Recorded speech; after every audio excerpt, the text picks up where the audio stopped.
How to free up disk space on Windows. What is up, everyone? In today's tutorial, I'll show you guys a few methods to clear out your disk space. So the first thing you're going to have to do is open up your Run dialog box, press Windows plus R, and then type in temp here, hit enter. So click on continue to get access to the folder. And once you have the access, you can just go ahead and click on any one of them.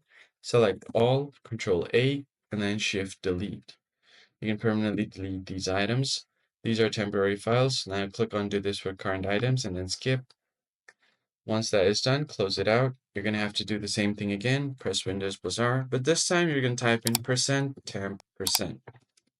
It will show you all of the temporary files. So what you're going to have to do is do the same thing. Select all and then Shift Delete.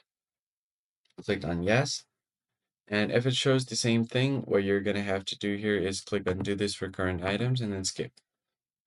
These might be the currently running files, so you are not able to delete those, but if you skip them, you should be good to go.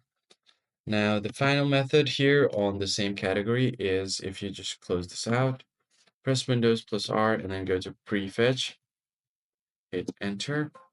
It will show you the same thing. Click on continue to get access to your folder. Now just select any one of them, Control All, and then you're gonna have to delete it. Control All, Shift Delete, and then permanently delete these as well.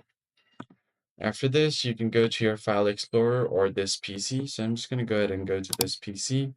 Right click on your C drive and then go to its properties. Now from here, you can see the disk cleaning. Go to details and it will show you all of the details about the disk. Now what you're going to have to do is search for defragmentation and hit enter. Now select your drive and then click on optimize. Just wait for a bit and it will automatically optimize the drive for you. Now once you've done that, just go ahead and restart your PC and your disk should be cleaned up. I hope this tutorial was helpful. I'll catch you guys on the next one.